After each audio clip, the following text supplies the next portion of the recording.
This time we're reading Chapter 3, A Caucus Race and a Long Tail. They were indeed a queer-looking party that assembled on the bank. The birds with draggled feathers, the animals with their fur clinging close to them, and all dripping wet, cross, and uncomfortable. The first question, of course, was how to get dry again. They had a consultation about this, and after a few minutes, it seemed quite natural to Alice to find herself talking familiarly with them,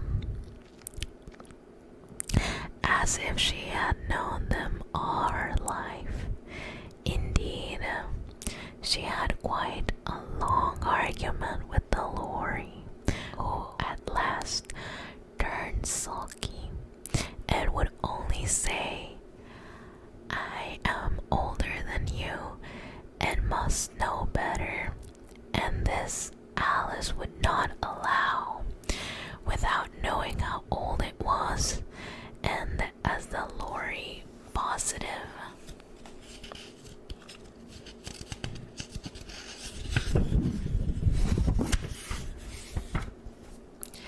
positively refused to tell its age, there was no more to be said.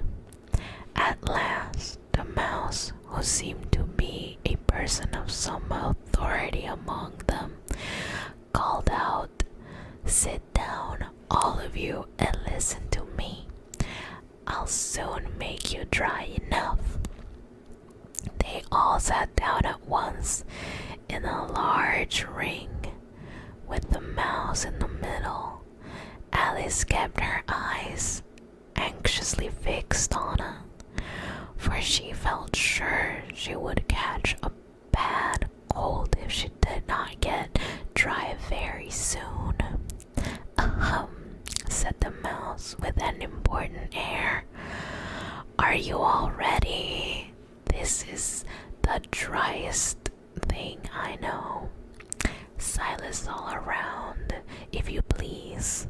William the Conqueror, whose cause was favored by the Pope, was soon submitted to by the English, who wanted leaders and had been of late much accustomed to usurpation and conquest.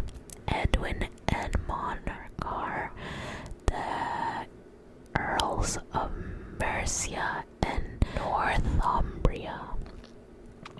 "Ugh," said the Lorry with a shiver. "I beg your pardon," said the mouse, frowning, but very politely. "Did you speak?" "No, not I," said Lorry hastily. "I thought you did," said the mouse. "I proceeded. Edwin and Morcar, the Earls of Mercia and Northumbria, declared for him, and even Bishop of Canterbury found it advisable." "Found what?" said the duck. "Found it," the mouse replied rather crossly. "Of course you know what it means." "I know what it means well enough when I find a thing," said the duck. "It's generally a frog or a worm. The question is, what did the Archbishop find?" The mouse did not notice this question, but hurriedly went on. "Found it advisable to go with Edgar Atheling to meet William and offer him the crown. William's conduct at first was moderate, but the insolence of his Normans—" "How are you getting on now, my dear?" it continued, turning to Alice as it spoke. "As wet as ever, said Alice in a melancholy tone. It doesn't seem to drive me at all. In that case, said Dodo, solemnly rise to its feet. I move that the meeting adjourn for the immediate adoption of more energetic remedies.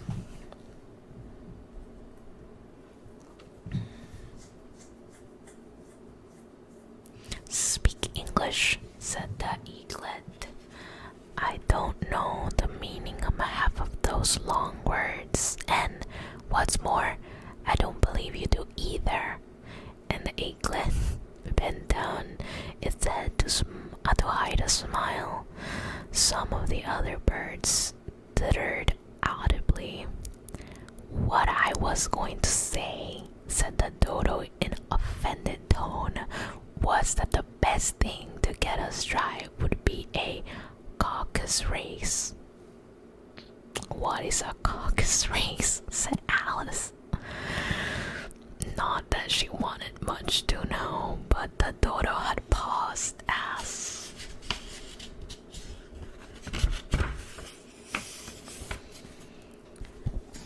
as if it thought that somebody ought to speak, and no one else seemed inclined to say anything. Why, said the dodo, the best way to explain it is to do it. As you might like to try the thing yourself some winter day, I will tell you how the dodo managed it. First, it marked out a race course in a sort of circle. The exact shape doesn't matter, it said. And then all the party were placed along the course. Here they are. There was no 1, 2, 3 and away, but they began running when they liked and left off when they liked. So that was it.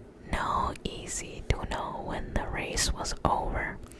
However, when they had been running half an hour or so and were quite dry again, the dodo suddenly called out, "The race is over," and they all crowded around it, painting and asking, "But who has won?" This question the dodo could not answer without a great deal of thought, and it sat for a long time with one finger pressed upon his forehead, and the position in which you usually see Shakespeare in pictures of him, while the rest waited in silence. At last the dodo said, "Everybody has won, and all must have prizes." "But who is to give the prizes?" quite a chorus of voices asked. "Why, she, of course," said the dodo, pointing to Alice with one finger, and the whole party at once crowded around her, calling out in confusion way, "Prizes, prizes, prizes!" Alice had no idea what to do, and in despair she put her hand into her pocket and pulled out a box of confits. Luckily, the salt water had not gotten into it, and handed them around as prizes. There was exactly one apiece all around. "But she must have a prize herself, you know," said the mouse. "Of course," the dodo replied, very gravely. "What else have you got in your pocket?" he went on, turning to Alice.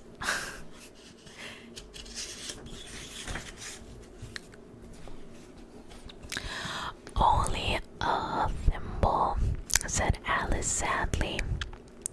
"Hand it over here," said the dodo. Then they all crowded around her once more, while the dodo solemnly presented the thimble, saying, "We beg your acceptance of this elegant thimble." And when it had finished this short speech, they all cheered. Alice thought the whole thing was very absurd, but they all looked so grave that she did not dare to laugh. And as she could not think of anything to say, she simply bowed and took the thimble, looking as solemn as she could. The next thing was to eat the confits. This caused some noise and confusion as the large birds complained that they could not taste theirs, and the small ones choked and had to be patted on the back.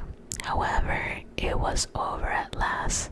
They had sat down again in a ring and begged the mouse to tell them something more. "You promised to tell me your history, you know," said Alice. "And why is it that you hate C and D?" she added in a whisper, half afraid it would be offended again. "Mine is a long and sad tale," said the mouse, turning to Alice and sighing. "It's a long tale, certainly," said Alice, looking down with wonder at the mouse's tail. "But why do you call it sad?"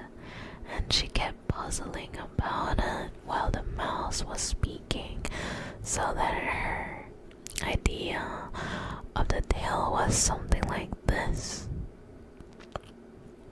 Furry said to a mouse that he met in the house, "Let us both go to law. I will prosecute you. Come, I'll take no denial. We must have the trial, for really this morning I have nothing to do," said the mouse to a cur. "Such a trial, dear sir, with no jury, no judge, would be wasting her breath. I'll be judge, I'll be furry," said cunning old furry. "I'll try the whole cause and condemn you to death."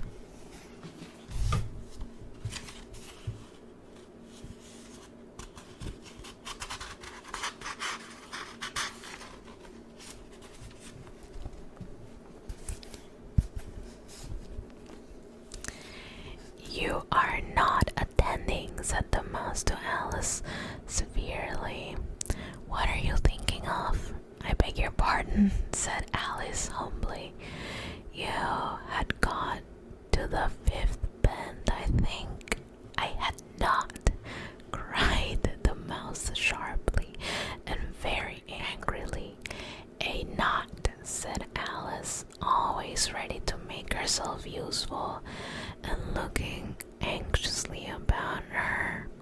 "Oh, do let me help to undo it." "I shall do nothing of the sort," said the mouse, getting up and walking away. "You insult me by talking such nonsense."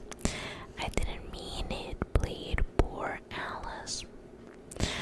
"But you are so easily offended, you know." The mouse only growled in reply. "Please come back and finish your story." Alice called after it, and the others all joined in a chorus. "Yes, please do," but the mouse only shook its head impatiently and walked a little quicker. "What a pity it wouldn't stay," sighed the lorry as soon as it was quite out of sight, and an old crab took the opportunity of saying to her daughter, "Ah, my dear, let this be a lesson to you never to lose your temper." "Hold your tongue, Ma," said the young crab, a little sharply. "You're enough to try the patience of an oyster." "I wish I had our Dina here. I know I do," said Alice aloud, addressing nobody in particular. "She would soon fetch it back." "Who is Dina, if I might venture to ask the question?" said Lori. Alice replied eagerly, for she was always ready to talk about her pet. "Dina's our cat. She's such a capital one for catching mice. You can't think. And oh, I wish you could see her after the birds, while she'll eat a little bird as soon as look at it." This speech caused a remarkable sensation amongst the party. Some of the birds hurried off at once. One old magpie began wrapping itself up very carefully, remarking, "I really must be getting home. The night air doesn't suit my throat." And the canary called out in trembling voice to its children, "Come away, my dears. It's high time you were all in bed." On various pretexts, they all moved off, and Alice was soon left alone. "I wish I hadn't mentioned Dina," she said to herself in a melancholy tone.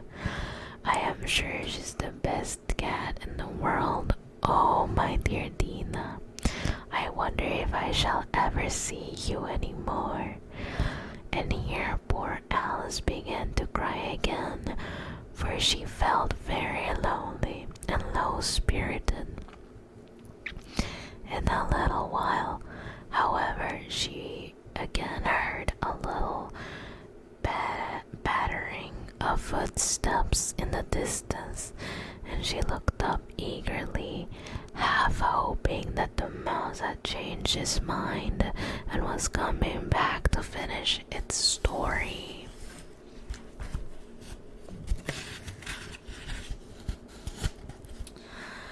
End of chapter 3.